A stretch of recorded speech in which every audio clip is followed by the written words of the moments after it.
Hay decisiones que cambian la historia, pero hay otras decisiones que la sostienen cuando todo ya se ha derrumbado. Y hay silencios que la definen para siempre. Durante siglos hemos hablado del error de Eva, hemos escuchado que fue engañada, hemos analizado la serpiente, hemos señalado el fruto, todos sabemos que fue comido, pero casi nadie se detiene en el momento decisivo, en el momento más humano del relato, el instante en que Adán tuvo que decidir qué hacer después de la caída. El texto es sobrio, no dramatiza, no exagera. Él no fue engañado. Él había recibido el mandato directamente de Dios. Él sabía lo que estaba en juego y aún así comió. Simplemente dice que comió, no para justificar su pecado, no para romantizar su error, sino para entender algo más profundo. Y con ese acto, la humanidad entera entró en una fractura. Pero lo que sucede después del juicio es lo que hoy quiero que miremos con atención. Ven, reflexionemos juntos y juntos démosle gracias a Adán. La serpiente no empujó a Eva porque no podía. Habló porque eso bastaba. El Edén no cayó por violencia, sino por consentimiento. El mal no entra rompiendo puertas, entra cuando se le abre el oído. ¿Qué voces estamos obedeciendo hoy? Que no nos obligan, pero nos convencen. ¿Y cuántas veces el pecado no comenzó con un acto, sino con una conversación? Reflexionemos juntos.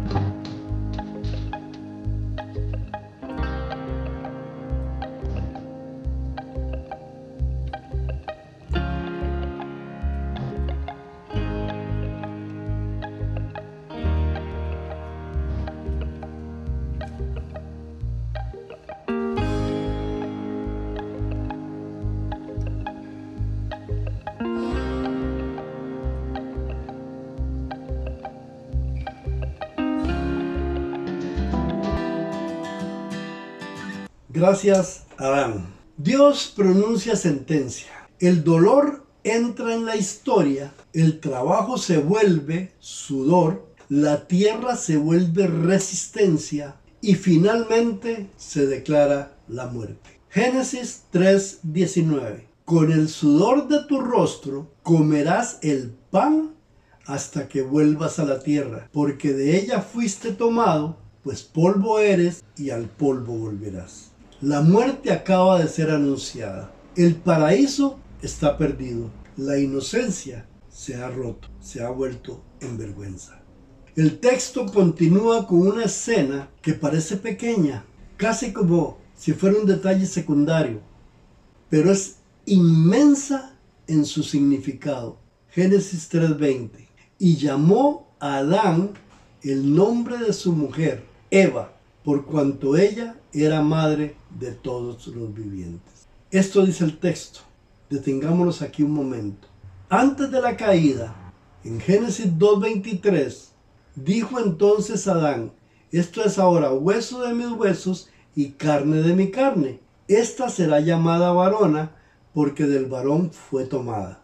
En este texto, Adán la llama varona. Reconoce su naturaleza, su origen, reconoce su unidad con él, pero no le da un nombre propio.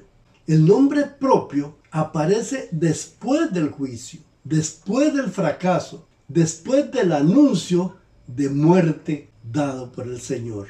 La llama Eva, que significa vida. Dios acaba de pronunciar muerte y Adán responde pronunciando vida. Y eso no es ingenuidad, ni rebelión, ni confrontación. Eso es una declaración en medio del desastre. Entre la sentencia y la promesa, Adán elige creer la promesa. Génesis 3:15. Y pondré enemistad entre ti y la mujer, y entre tu simiente y la simiente suya. Esta te herirá en la cabeza, y tú le herirás en el calcañar. En esta porción, Dios había prometido que la simiente de la mujer heriría a la serpiente. Había juicio, sí, pero también había promesa. Y entre la sentencia y la expulsión, Adán hace algo profundamente revelador. Cuando todo parecía terminado, Adán actúa como quien cree que la historia no termina en el polvo. No la define por su error,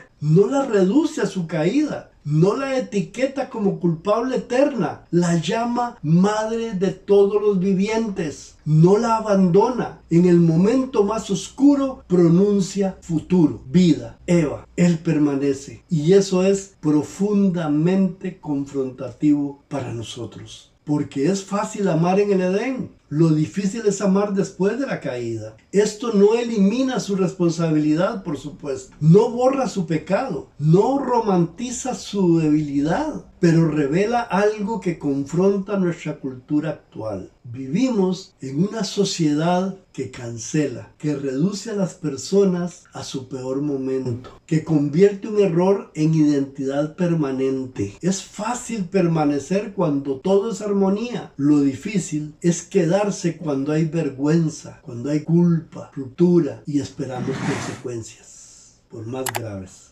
Adán falló, pero no huyó. Adán pudo haberla señalado, pudo haber dicho, por tu culpa estamos aquí. Pudo haberse separado emocionalmente, pudo haber construido distancia, pero el relato nos muestra que no hubo ruptura matrimonial, muestra continuidad. Siguió con ella fuera del jardín, la acompañó en el dolor, la acompañó en el duelo de Abel, la acompañó en la construcción de una historia marcada por el sudor. El liderazgo verdadero no es una impecabilidad, es responsabilidad. Salen juntos del huerto, enfrentan juntos el trabajo, sufren juntos la pérdida de un hijo, Abel, construyen juntos una humanidad herida. Eso es permanecer, y permanecer después de la caída es más difícil que amar en el Edén, porque en el Edén no había vergüenza, no habían heridas, no había culpa, no había resentimientos. Pero fuera del Edén, fuera del huerto, hay polvo, hay sudor, hay dolor, y aún así permanece. Aquí es donde el mensaje se vuelve personal y surge la pregunta incómoda. ¿Qué hacemos nosotros cuando alguien cercano falla? Reflexiona, piensa, analiza. ¿Preservamos nuestra imagen? ¿Tomamos distancia para no contaminarnos? ¿O permanecemos para redimir la historia juntos?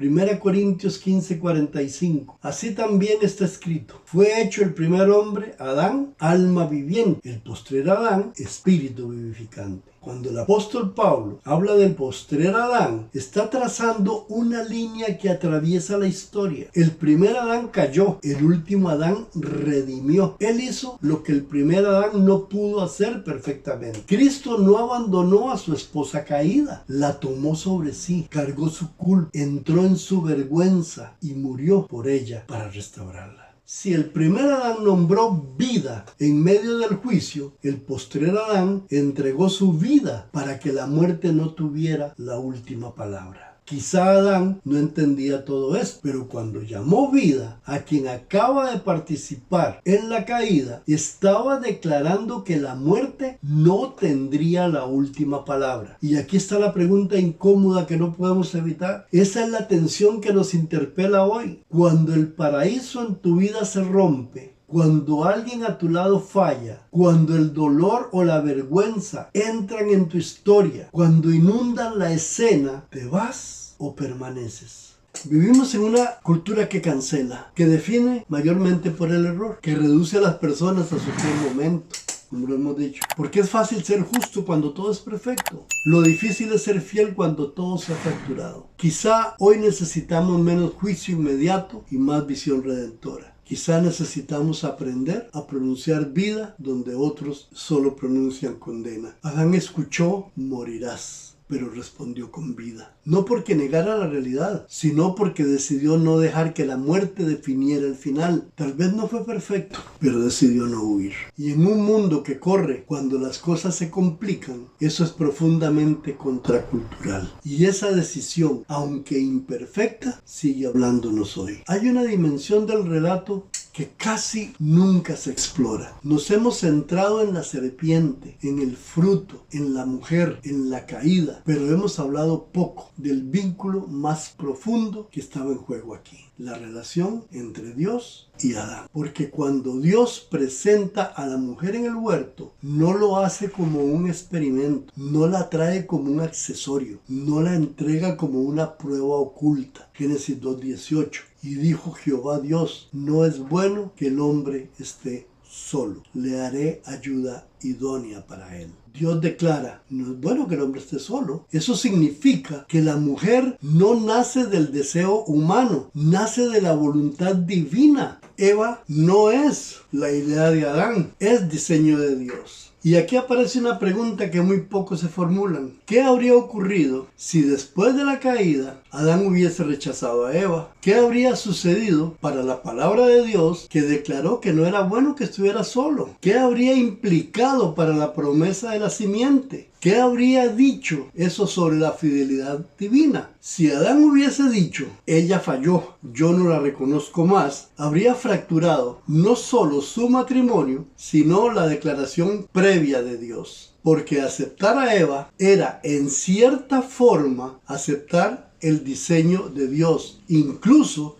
después del fracaso. Rechazarla habría sido una segunda ruptura, no solo con la mujer, sino con el propósito original del Creador. Y aquí la tensión se vuelve profunda. Dios había unido, Dios había declarado bondad, Dios había establecido un propósito. Si Adán rompía esa unidad, ¿estaba corrigiendo a Dios? ¿Estaba preservando su propia inocencia a costa del plan divino? ¿Estaba diciendo implícitamente que el diseño de Dios había sido un error? Por eso su decisión posterior de permanecer no es un detalle menor. No se trata solamente de acompañar a una mujer caída. Se trata de sostener el diseño divino aun cuando ese diseño atraviesa consecuencias dolorosas. Porque a veces el pecado no solo daña relaciones humanas, pone en tensión nuestra confianza en Dios. Cuando todo se rompe, surge la tentación de pensar, tal vez el plan no era tan perfecto, tal vez la decisión fue equivocada, tal vez Dios se equivocó conmigo, pero permanecer es una forma silenciosa de declarar, el diseño de Dios sigue siendo válido, incluso cuando yo fallé dentro de él. Adán no corrigió a Dios, no deshizo lo que Dios había hecho. No intentó reconstruir su identidad aislándose. Aceptó que el dolor no anulaba el propósito. Y eso confronta nuestra espiritualidad moderna.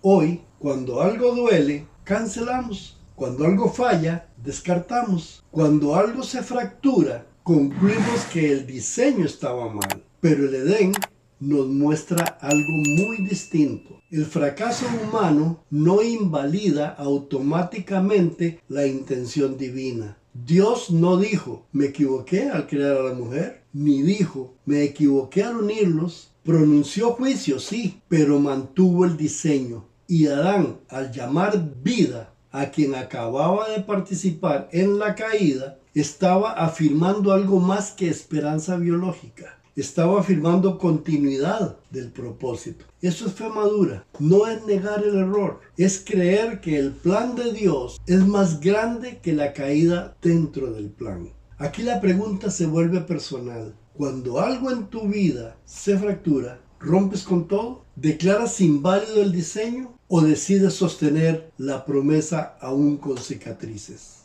Reflexiona. Porque es posible pecar y aún así seguir creyendo. Es posible caer y aún así no renunciar al propósito. Adán no fue perfecto, pero tampoco fue nihilista. No convirtió su caída en excusa para desmantelar lo que Dios había establecido. Y eso nos deja frente a una reflexión incómoda. ¿Estamos dispuestos a permanecer dentro del diseño de Dios, incluso cuando ese diseño ya no se siente como un Edén, sino como tierra que produce espinos? Escudriña, piensa, decide, reflexiona. Adán no niega su pecado, no niega su falta, ni se excusa en su compañera. Génesis 3:2 dice, y el hombre respondió, La mujer que me diste por compañera me dio del árbol y yo comí. Adán no inventa, no falsea los hechos, describe una cadena real, pero falla en algo. Reconoce la causa, pero no asume el peso. Dios no lo interrumpe, no lo corrige en ese momento. Simplemente sigue el orden del juicio. Reflexionemos juntos.